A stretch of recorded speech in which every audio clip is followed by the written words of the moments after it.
Muhammadur Rasulullah, hayya 'alal jihad. Rasulullah, hayya 'alal jihad.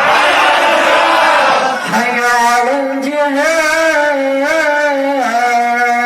Hayya 'alal jihad. Hayya 'alal falah. Bismillahirrahmanirrahim. Alhamdulillahirabbil alamin. Allahumma shalli wa sallim ala sayidina Muhammadin wa ala alihi wa ashabihi ajma'in. Assalamualaikum warahmatullahi wabarakatuh. Breaking news. Ya, ini breaking news dari Habib Novel. Saya barusan mendapat pertanyaan di WhatsApp tentang video yang beredar di jejaring sosial. Video yang memang aneh juga ya. Seumur hidup saya belum pernah lihat ada orang adzan kok kayak gitu. Adzan kok seruan untuk sholat diganti seruan untuk jihad. Nah, ini sesuatu yang sangat bertentangan ya dengan ajaran Nabi Muhammad SAW. Bertentangan dengan ajaran Bani Alawi, ajaran para habaib maupun para kiai. Ya, ini tidak sesuai dengan hadis al-muslimu man salimal muslimuna min lisanihi wa yadihi. Seorang muslim adalah dia yang umat Islam selamat dari gangguan lisan dan tangannya. Karena itu udah abaikan saja. Jangan terprovokasi. Ya, ajakan-ajakan yang begini nih, yang enggak mutu ini enggak usah didengarkan. Kita eratkan tali persatuan dan persaudaraan. Kita tebarkan kasih sayang, kita saling menghormati dan saling mencintai. Jangan mau terprovokasi oleh siapapun dan alasannya apapun. Karena di negara kesatuan Republik Indonesia ini, alhamdulillah kita bisa hidup beragama, semua umat beragama hidup dengan damai, saling menghargai, penuh toleransi, dan khususnya umat Islam bisa melaksanakan sholat dimanapun, bahkan di rest area, di mall, disediakan musola, tempat untuk sholat. Dan negara kita adalah umat Islam terbesar di dunia ya. Umat Islam terbesar di dunia. Karena itu ikhwani rahimakumullah. Mari bersama-sama kita jaga kedamaian negeri ini, kita jaga persatuan negeri ini. Mari kita pupuk rasa saling mencintai sesama anak bangsa sehingga bangsa kita menjadi bangsa yang semakin besar dan bangsa yang semakin makmur. Jazakumullah khairan. Sampaikan pesan saya ini kepada yang lain, insyaallah manfaat dan membawa rahmat. Wassalamualaikum warahmatullahi wabarakatuh. Nyangeten kula terangno ben gak salah paham. Perang riyen niku kepenak, Kang. Sing mbok endut Kanjeng Nabi mesti bener, musuh Abu Jahal mesti salah. Dadi cara nekat iku jos napa? Saiki mboten musuhe mukmin kaya mukmin, mukminem ya abal-abal, musuhe ya rondo abal-abal kan ora jelas benere, ora jelas. Salah berhubung ora jelas kudune sikap kita ya ora jelas. Ora oleh tukaran saiki kok tenanan, mergo musuhe ora mesti salah, kita ora mesti bener. Nah, dhisik kan enak. Kita bela Rasulullah Muhammad mesti bener, musuhan Abu Jahal mesti salah. Pangeran kita Allah mesti pangeran tenan, kono berhala mesti ra pangeran tenan. Saiki mboten teroris yo Allahu Akbar, polisi sing lagi salat yo Allahu Akbar. Terus kowe pede piye? Ora jelas. Ora jelas ya kita sikape ya ora jelas. Saiki nganggo hukum sosial sing normal, nah apik ya diapiki. Nah kono ngrasani ya kowe ngrasani ngono-ngono tok wae gremeng-gremeng sithik ngono, tapi ora usah napa? Ora usah tenanan.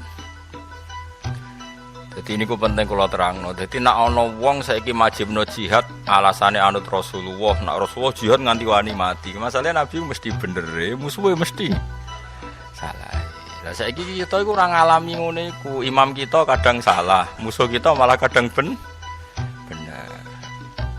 Misalnya kados kula musuhan mbek Mustafa, ora mesti bener kula, mbek kula kiyaine lah. Mergo iso wae cara hukum Allah wong Islam mah iku welasi ya. Dadi orang malah aku salahno pangeran.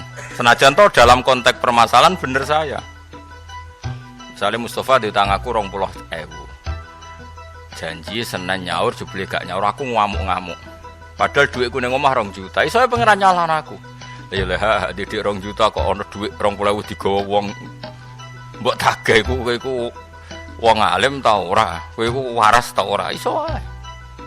Piye-piye dhuwit iku kabeh wae pangeran. Sing digo Mustofa wae pangeran, sing ning omah ya. Nah, saya ketika punya uang banyak di rumah, iku mlebu ayat wa ingka nadzu usratin fanadhiratun ila maisara wa anta saddaku khairul lakum. Jong nak kowe dhuwitmu akeh sing utang kowe gak tempo nganti dia mampu membayar. Iku enak mbok ebrokno mbok sedekahno luweh apik. Dalam konteks Mustofa nyulayani janji ya dia salah, wong diutang kok nyulayani janji. Tapi dalam konteks aku nagih berlebihan juga disalahkan pangeran. Wong ora ono emergensi kok nagih. Kecuali ning omah gak ono beras, nek aku ora nagih bojoku mati. Ya mungkin banyak orang juga kurang mengetahui sebenarnya jihad Rasul SAW ini. Orang tahunya kan bahwa jihad itu perang. Ya. Jadi perang terus, sebenarnya jihad itu bunuh-membunuh. Ya. Sebetulnya Rasulullah tidak pernah mengajak seperti itu. Ya. Jadi Rasulullah itu setiap diajak ada peperangan itu, kita harus tahu bahwa Rasulullah tidak memerangi dahulu. Jadi Rasulullah SAW ini setelah mereka memerangi, baru diperangi oleh Rasulullah. Ya. Itu pun dengan syarat. Anak-anak kecil jangan dibunuh. Wanita-wanita jangan dibunuh. Pohon-pohon, tanaman-tanaman jangan sampai ditebang dan ini. Itu ada syarat-syaratnya. Ini yang luar biasa. Ya. Bayangkan orang sekarang menghadap musuh, dia akan dibunuh, tapi dia masih menjalankan syarat dari Rasulullah SAW. Ini luar biasa Islam ini. Ini tinggal kita bunuh. Itu bunuh pun itu tidak boleh dengan kebencian. Karena Allah Subhanahu Wa Taala pernah terjadikan sama Sayyidina Ali bin Abi Thalib. Sayyidina Ali bin Abi Thalib waktu akan membunuh diludahi. Akhirnya tidak menjadi membunuh. Ali, kenapa kamu tidak jadi membunuh? Karena saya takut membunuh kamu bukan karena Allah, karena engkau meludahi aku itu tadi. Bukan karena Allah lah, karena benci kepadanya. Itu Islam itu bisa mengatur itu. Ini lakukan. Jadi Rasulullah SAW tidak pernah perang itu memulainya. Dan tidak pernah menganjurkan untuk bunuh-membunuh. Selalu diadakan perdamaian dulu. Ayo, didatangi, mengutus orang berapa ke sana untuk bagaimana dibuat musyawarah lah, diatur. Bagaimana supaya kita tidak jadi peperangan, supaya ini nanti semua tidak ada orang yang terbunuh, supaya ini, ayo kita lah damai kita ini. Itu dulu. Tapi mereka kadang tidak mau, mereka memerangi, ya baru Rasulullah membalas. Dan Rasulullah SAW manusia yang tidak pernah kalah dalam peperangan. Tapi kan di beberapa kisah sempat, salah satunya mungkin perang Uhud yang Tidak kalah. Oh, tidak kalah. Itu tidak kalah karena umat ini tidak mengikuti aturan Rasulullah SAW. Saat itu mereka terdesak mundur oleh para pasukan-pasukan pemanah itu tadi. Tapi subhanallah setelah itu mereka bangkit lagi. Dengan mereka mendatangi mereka. Berarti menunjukkan bahwa mereka ini masih hidup dan masih semangat untuk berperang. Belum selesai. Tapi orang-orang kufar waktu itu pada nyingkir. Karena lihat bagaimana di surat Ali Imran kalau tidak salah itu 173 dan 174. Ya di surat saya kurang hafal ayatnya itu. Itu tentang kejadian ini. Fanqalabu bi ni'matin minallah. Jadi mereka dirubah setelah mengucap hasbunallah wa ni'mal wakil, dirubah oleh Allah Subhanahu wa taala. Mereka menjadi semangat lagi untuk memerangi mereka. Itu Rasulullah. Di situ kekalahannya kesalahan daripada umat Nabi Muhammad tidak turut Nabi Muhammad.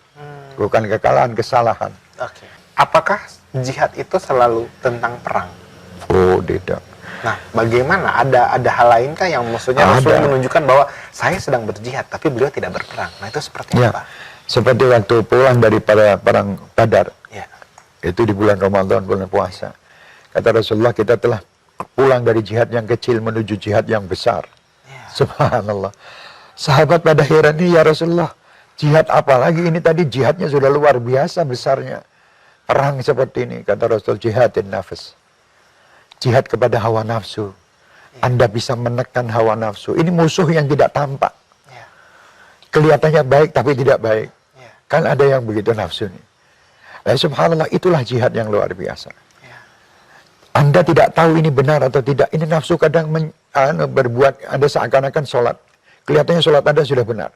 Tapi nafsu ini ingin pamer, itu menekan itu tuh lebih berat daripada jihad bunuh-membunuh. Jadi sebetulnya jihad dan nafsu ini jihad yang paling sulit. Tidak ada orang tahu. Dan bahkan kadang kita ini bisa tidak tahu bahwa ini benar atau tidak. Karena nafsu itu menutupi, syaitan ini pintar betul kadang. Membuat kita ini seakan-akan khusyuk. Contohnya orang yang sholat, yuwaswisu itu.